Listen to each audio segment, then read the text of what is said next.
श्री राम। कृपया मानव जीवन में कार्तिक पूर्णिमा का महत्व समझाने की कृपा करें। हमारे जीवन में श्री राम भक्ति की पूर्णिमा सदैव बनी रहे, ऐसी कृपा करो प्रभु।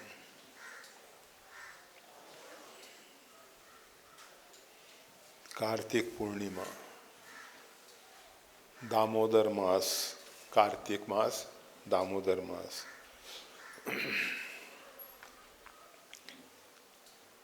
वर्षा ऋतु में चातुर्मास के अंतर सरिताओं में स्नान इत्यादि वर्जित है। गंगा इत्यादि को छोड़कर जो विशेष बड़ी गंगा हैं, समुद्र वाहिनी गंगा हैं, उनको छोड़कर अन्य सरिताओं में वर्षा में स्नान वर्जित है, स्नान नहीं करना चाहिए। तो चातुर्मास के अंतर्गत लोग सरिताओं में स्नान नहीं करते हैं। वर्षा विगत शरद ऋतु आई। ये जो तुला राशि पे सूर्य आते हैं, तो कन्या और तुला के सूर्य जो हैं शरद ऋतु में माने जाते हैं। चातुर्मास एक तो कुछ लोग ये अभी देव प्रबोधनी जो एकादशी हुई इस पे पूरा मानते हैं। कुछ लोग जो हैं अश्विन मास की जो विजयादशमी है उसके बाद चातुर्मास पूरा कर देते हैं। कुछ जो हैं केवल वर्षा ऋतु, श्रावण भादो मास, 6 ऋतुएं जब होती हैं, दो महीने की होती हैं, उस हिसाब से वर्षा ऋतु 2 महीने की ही है, तो वो चातुर्मास 2 महीने का हो जाता है। उसको चातुर्मास नहीं, द्विमास कहना चाहिए, परंतु कहते हैं कि बहुत से महात्मा ऐसे हैं कि जो श्रावण और भादो ये 2 महीने का चातुर्मास करते हैं। बहुत से ऐसे हैं कि जो 1 महीना श्रावण मास को ही वर्षा ऋतु का प्रधान रूप में स्वीकार कर, ठीक है, उससे कोई मतलब नहीं है। तो हम ये बता रहे थे कि वर्षा ऋतु में सरिताओं में स्नान वर्जित है। जब कन्या राशि पे सूर्य आ जाएं तब से स्नान किया जा सकता है, क्योंकि शरद ऋतु आ गई, वर्षा विगत शरद ऋतु। तो ये जो कार्तिक मास है, इसमें 1 महीने तक स्नान की बहुत महिमा है। और इस महीने में केवल स्नान को, स्नान वैसे कहीं भी किसी भी समय स्नान को पानी में भीगना, मल निर्मोचन कर लेना स्नान नहीं माना गया है। स्नान के बाद वो आता है अजामिल की कथा में, श्रीमद् भागवत में, कि अजामिल स्नान भी नहीं करता था। अब प्रश्न उठता है, कामी व्यक्ति और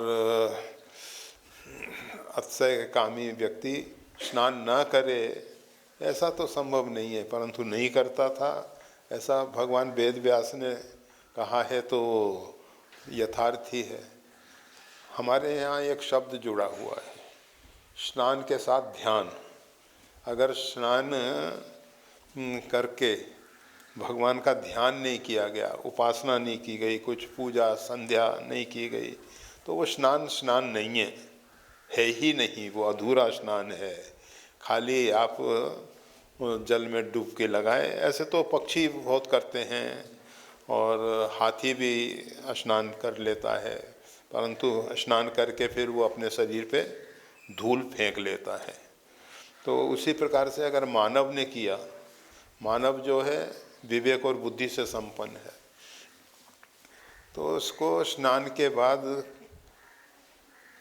परमात्मा का स्मरण करना चाहिए, परमात्मा के साथ जुड़ने की कोशिश करनी चाहिए। जितनी भी ये उपासना है, उप आसन, नज़दीक आसन, परमात्मा के नज़दीक बैठना। उपासना का अर्थ ही ये होता है कि परमात्मा के नज़दीक बैठना। तो कार्तिक महीने में 1 महीने तक लोग स्नान करते हैं, कार्तिक स्नान चल रहे हैं। जो पूरा महीना नहीं कर पाते वो भी कम से कम अक्षय नवमी से लेकर पूर्णिमा तक कर लेते हैं। तो इसमें स्नान की बहुत महिमा है। स्नान के बाद भगवान की आराधना, उपासना।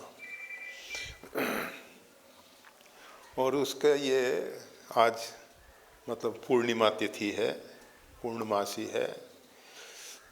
आज इसको देव दिवाली भी कहते हैं।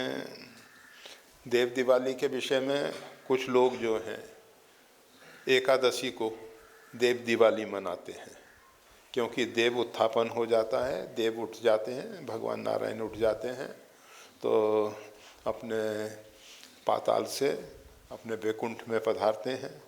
फिर वैकुंठ उत्सव, ये वैकुंठ चतुर्दशी जो है उस दिन वैकुंठ उत्सव मनाया जाता है। तो कुछ लोग उस दिन दीपावली मनाते हैं, वैकुंठ चतुर्दशी को, क्योंकि वो नारायण जब वैकुंठ में पधारे तो लोगों ने दीप मालिका लगा के और उनका स्वागत किया।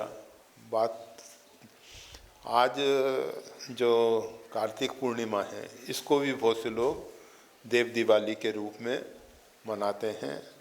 वैसे आज के दिन नानक जी का भी प्राकट्य दिवस है, नानक जयंती भी आज ही है। नानक जी जो हैं एक उच्च कोटि के महापुरुष हुए। मध्यकाल में पूरे भारत में लगभग सभी प्रांतों में कुछ महापुरुषों ने प्रकट होकर हिंदू संस्कृति की रक्षा की है। हिंदू संस्कृति की रक्षा में महापुरुषों का बहुत बड़ा योगदान है।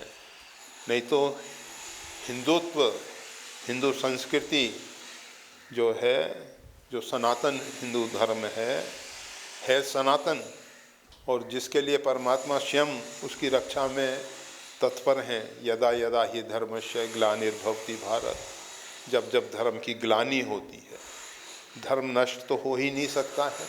बिना धर्म के ये धरा पृथ्वी हम सबको कैसे धारण करेगी? इसका नाम ही धरा है, धारण करती है हम सबको। और अगर धर्म नहीं होगा तो ये धारण कैसे करेगी? तो धर्म की रक्षा के लिए ये जो हिंदू सनातन धर्म है ये वास्तविक में मानव धर्म है।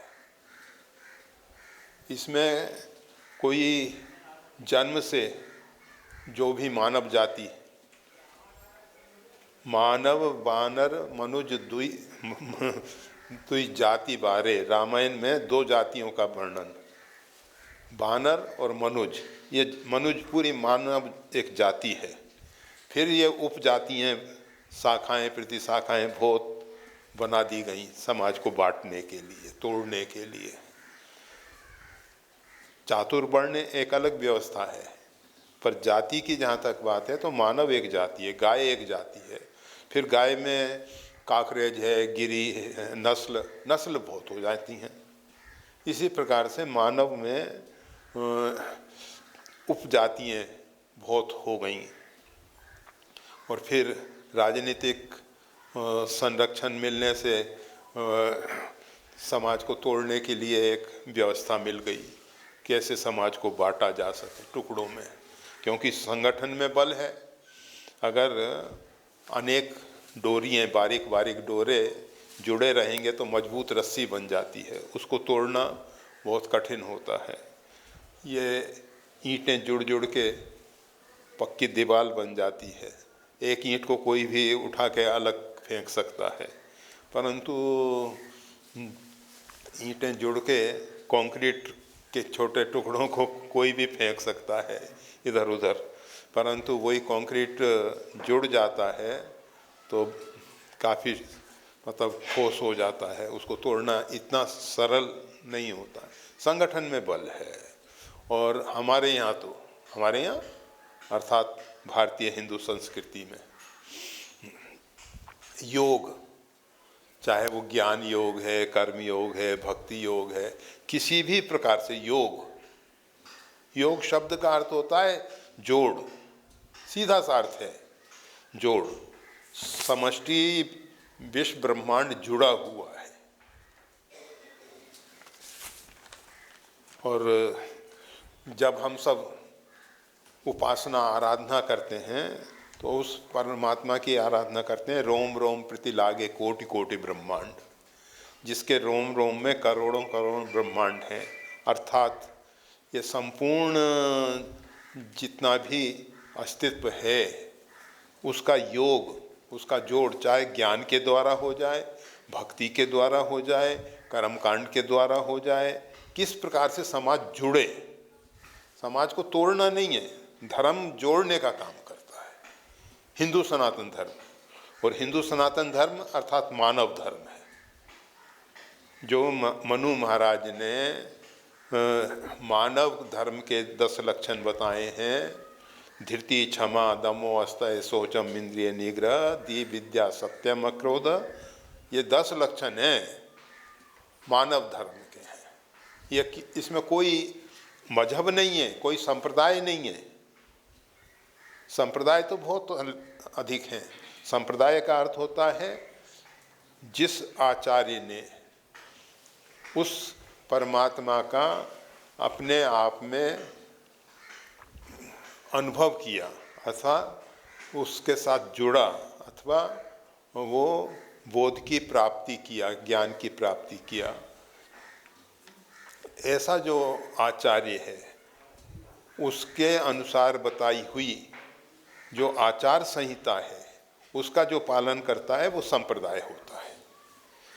एक आचार संहिता का हम पालन करते हैं, हम रामानंद संप्रदाय में आ गए।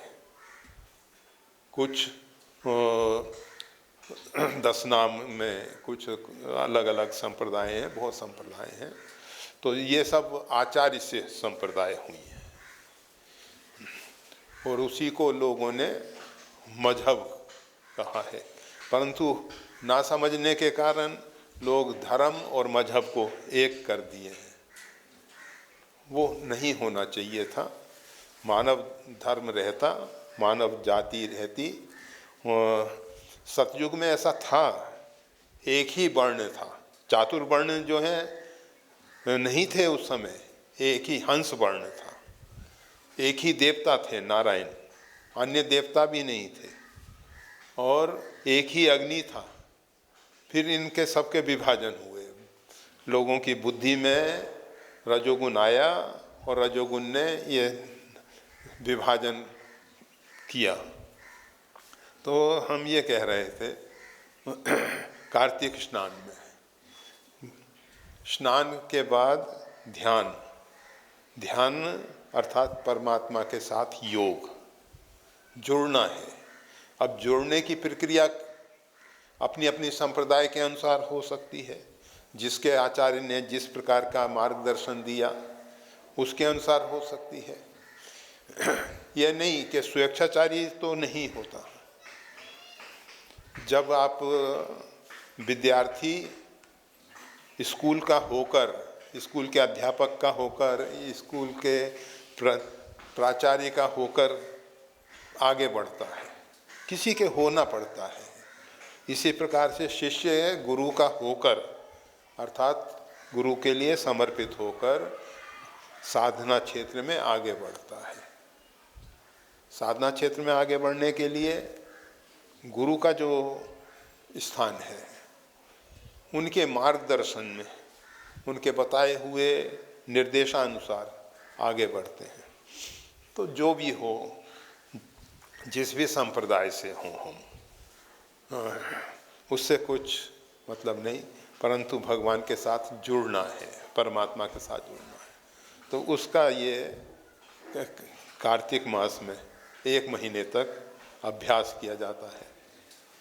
और जब 1 महीने का अभ्यास हो जाता है तो फिर वो लंबे समय तक चलता है। वैसे वाल्मीकि रामायण के विषय में वाल्मीकि जी ने ही लिखा है। कार्तिक मास में, माघ मास में और चैत्र मास में, 3 महीनों में वाल्मीकि रामायण का स्वाध्याय विशेष महत्वपूर्ण है। जिस समय ये शरीर श्री अवध में रहता था तो उस समय तपस्वी जी की छावनी में कार्तिक मास में 1 महीने तक वाल्मीकि रामायण की कथा होती थी। अयोध्या में बहुत से स्थान ऐसे हैं और बहुत से महात्मा ऐसे हैं कि जो कार्तिक मास में 1 महीने तक, बहुत से माघ मास में भी करते हैं, बहुत से चैत्र मास में भी करते हैं, 3 महीनों में 1 महीने तक रामायण का स्वाध्याय, वाल्मीकि रामायण का। गोस्वामी तुलसीदास जी ने रामायण नहीं लिखी है, गोस्वामी तुलसीदास जी रामचरितमानस लिखते हैं। रामायण तो वाल्मीकि रामायण है। दूसरी रामायण जितनी भी हैं, चाहे वो कृतवास रामायण है, बर्बे रामायण है, गीतावली रामायण है, इधर की कंब रामायण है, केवल रामायण तो वाल्मीकि जी की ही है। वाल्मीकि जी ने युद्ध कांड के अंतिम में फलश्रुति में बताया है कि इस ग्रंथ का नाम या तो रामायण होगा या पोलत्स्य वध होगा, ऐसा उन्होंने स्वयं कहा है। तो रामायण तो एक ही है। दूसरी जो रामायण हैं उनके साथ अध्यात्म रामायण है, भावार्थ रामायण है, भिन्न भिन्न रामायणें तो बहुत सी हैं। पर और गोस्वामी तुलसीदास जी रामचरितमानस की रचना करते हैं, वो नहीं कहते कि रामायण है।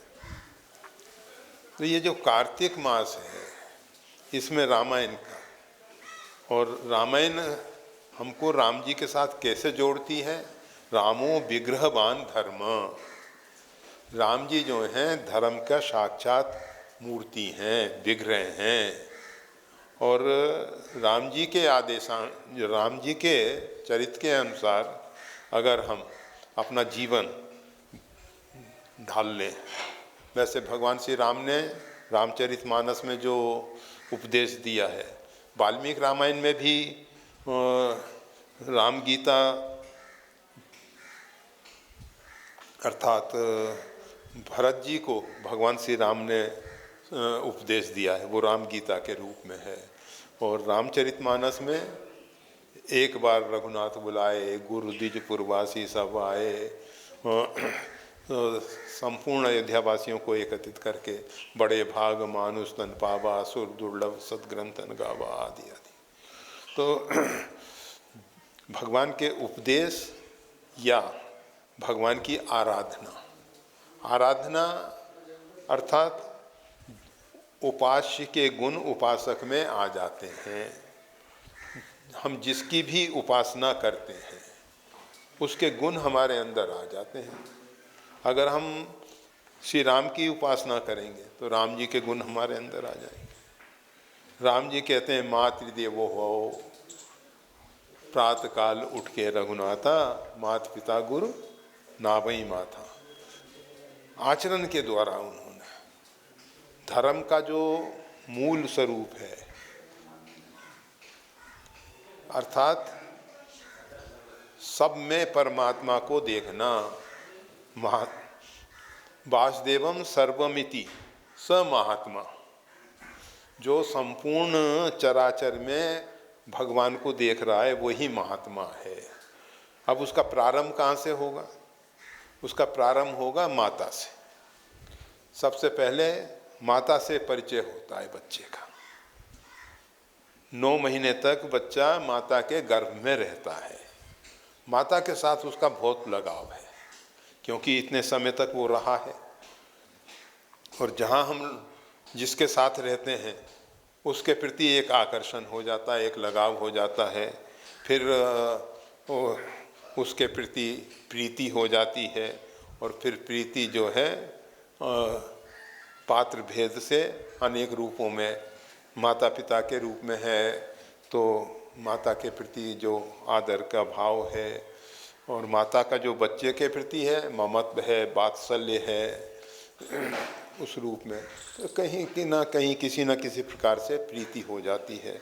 मित्रों के साथ रहते हैं तो मैत्री हो जाती है, मतलब अपने समकक्ष लोगों के साथ रहते हैं मित्रता हो जाती है। गुरुजनों के साथ रहते हैं तो उनके चरणों में श्रद्धा हो जाती है, आस्था बन जाती है, और फिर वही श्रद्धा और प्रेम जो है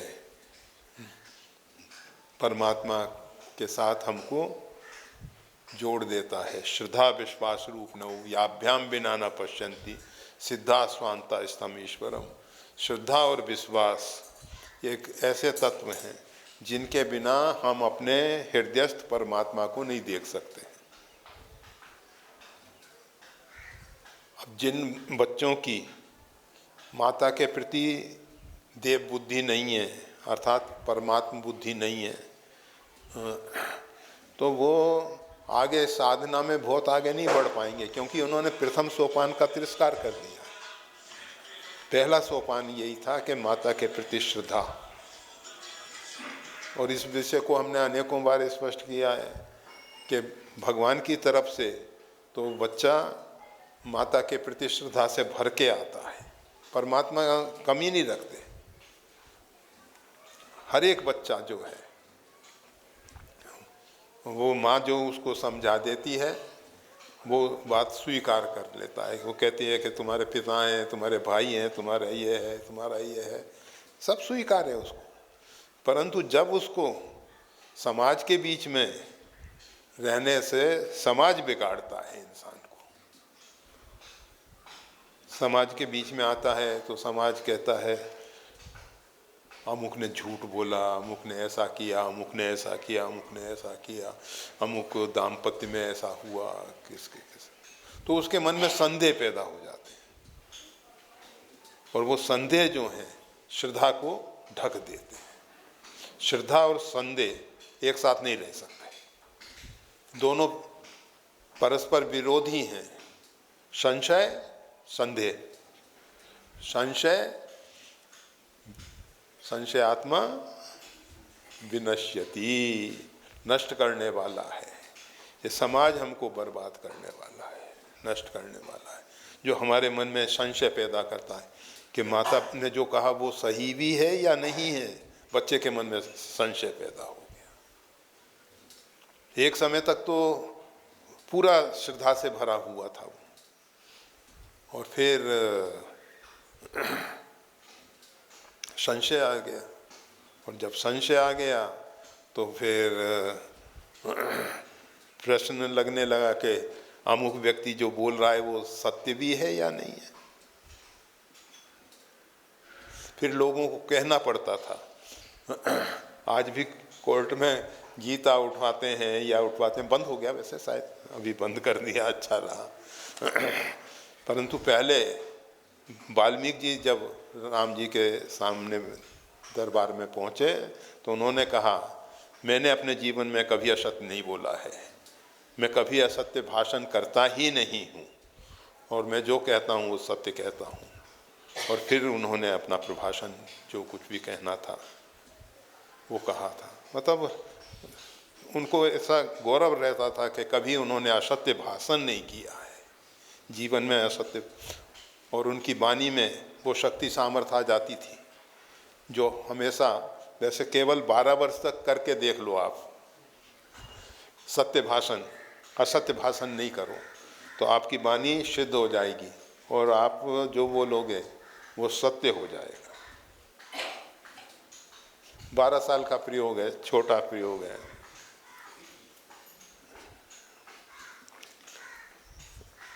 तो भगवान श्री राम जो हैं धर्म का विग्रह हैं, और उनकी जो उपासना करता है तो उसके अंदर उपास्य के गुण आ जाते हैं, भगवान के गुण हम में आ जाएंगे अगर हम भगवान की उपासना करते हैं सही अर्थों में। या तो उपासना में कहीं त्रुटि हो रही है, कहीं गड़बड़ी है, अगर गुण नहीं आ रहे हैं हम में, जिस प्रकार से भगवान में क्षमा, दया, मैत्री, प्रेम, सौहार्द, करुणा ये सब है, वैसा हम में नहीं हो रहा है, तो समझना चाहिए उपासना में कहीं ना कहीं गड़बड़ी हो रही है। उपासना अगर सही होगी तो उपास्य के गुण आने ही चाहिए। तो कार्तिक मास में पहले स्नान और फिर उसके उपरांत ध्यान और अर्थात ईश्वर की कुछ अंशों में आराधना उपासना। तो ये कार्तिक मास और इसकी पूर्णिमा के दिन फिर हम वैसे तो हमेशा कहा करते हैं भारत, भा यानी प्रकाश, प्रकाश की जिसको लत पड़ गई है, रत हो गया है, प्रकाश में जो लगा हुआ है, प्रकाश का जो उपासक है, भारतीय। इसीलिए गीता में भगवान अर्जुन को भारत शब्द से संबोधित करते हैं, अर्थात ज्ञान के पिपासु, प्रकाश के पिपासु। ज्ञान प्रकाश क्या करते हैं, जो वस्तु जैसी है वैसी दिखा देते हैं। गुलाब है तो गुलाब दिखा देते हैं, रस्सी है तो रस्सी दिखा देते हैं, पत्थर है तो पत्थर दिखा देते हैं। अंधकार में भ्रम होता है, अंधकार में, पूर्ण अंधकार में समझ नहीं होती क्या है कैसा है, ठूंठ खड़ा है भूत दिखाई देता है। तो ये हम सब भारतीय हैं, भारतीय हैं अर्थात, और भारतवर्ष में तो जन्म लिया ही है, परंतु इसके साथ साथ प्रकाश के उपासक हैं। तो कोई विशेष उत्सव होना हो, अभी अयोध्या में कितने 25 लाख दीप प्रज्वलित करके एक बहुत बड़ा कीर्तिमान, 25 लाख दीप प्रज्वलित किए गए। तो प्रकाश उत्सव आज नानक जयंती, कार्तिक पूर्णिमा और देव दिवाली, जो भी आप इसको कहो, आज के दिन किया जाता है। और फिर अपने अपने ढंग से परमात्मा की आराधना उपासना का, जैसे आज यहाँ श्री रामार्चन हो के कार्तिक मास को विदाई दी जा रही है कि बस कार्तिक मास पूरा हुआ। अब इसके बाद आ जाएगा मासा नाम मार्गशीर्षोऽहम्, मार्गशीर्ष महीना आ जाएगा।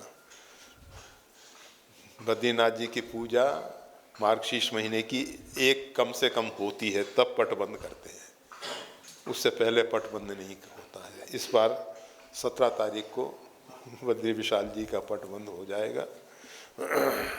तो आज कार्तिक पूर्णिमा है और अब इसका महत्व तो हम भी नहीं जानते, क्या समझाने की कृपा करेंगे। हमारे जीवन में राम भक्ति की पूर्णिमा सदैव बनी रहे। देखो, रामचरित जे सुनत अघाई, रस विशेष जाना तिन नहीं। भक्ति एक ऐसा प्रेमामृत है, भक्ति एक ऐसा रस है जिससे कभी तृप्ति नहीं होती है। भक्ति की पूर्णिमा सदा बनी रहे संभव नहीं है। पूर्णिमा के बाद तो प्रतिपदा आने वाली है ही, प्रकाश की कमी हो जाएगी। चंद्र पूर्ण रूपेण पूर्णिमा पे है और फिर उसके बाद उसमें कमी आ जाएगी। तो भक्ति की पूर्णिमा सदा बनी रहे वो तो संभव नहीं होता, परंतु भक्ति से तृप्ति नहीं होती। भक्ति का रस जो है वो व्यक्ति को कभी भी तृप्त नहीं होने देता। जितना इसको पा जाए, जितनी भक्ति हो, जितना प्रेम हो, उतना ही कम लगता है। और वास्तविक में तो भक्त को ये लगता ही नहीं कि हम भक्ति कर सकते हैं, भक्त को नहीं लगता। अरे श्री आंजनेय तापर मैं रघुवीर दुहाई, मैं रघुनाथ जी की दुहाई दे के कहता हूँ, जाने उन्हें कुछ भजन उपाय। मैं भजन साधन तो कुछ जानता ही नहीं। एक मंद में मोहवश कुटिल हृदय अज्ञान, ये हनुमान जी कह रहे हैं। ज्ञानी नाम अग्रगण्य। अगर किसी ज्ञानी को लगे कि हम ज्ञानी हैं तो वो ज्ञानी नहीं है। ज्ञान का अभिमान जो है, इसीलिए वो ईशावास्य उपनिषद में जो कहा गया है, जो विद्या के उपासक हैं, जो अविद्या के उपासक हैं वो घोर अंधकार में डूब जाते हैं, अविद्या के उपासक। और जो विद्या के उपासक हैं वो उनसे ज़्यादा डूब जाते हैं, अविद्या से भी ज़्यादा डूब जाते हैं विद्या के उपासक, क्योंकि विद्या के अभिमान है। विद्या सब विमुक्त है, विद्या तो हमको मुक्त कर दे। ये जो जीव जो है फिर सदा माया कर प्रेरा, काल कर्म स्वभाव गुण घेरा, इस घेरे में, इस परिधि में हम जो भटक रहे हैं, इससे मुक्ति चाहिए हमको। मुक्ति आवागमन से नहीं होती है। जातशी ध्रुवो मृत्यु, जिसका जन्म है उसकी मृत्यु अवश्यंभावी है, जिसका मृत्यु होगी उसका जन्म होगा। एक तरफ जन्म एक तरफ मृत्यु, ये तो चलता रहेगा। ये अर्जुन से भगवान कहते हैं तेरे और मेरे कितने जन्म हो चुके हैं। जब भगवान के ही ये नहीं मिटा तो किसका मिटेगा?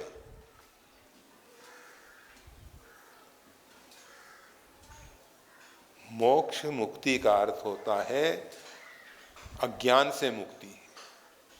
इसीलिए भगवान शंकराचार्य कहते हैं ऋते ज्ञानान मुक्ति, ज्ञान से मुक्ति होती है, समझ से बोध की प्राप्ति होती है, बुद्धत्व की प्राप्ति होती है। बोध ही निर्वाण पद देता है, समझ।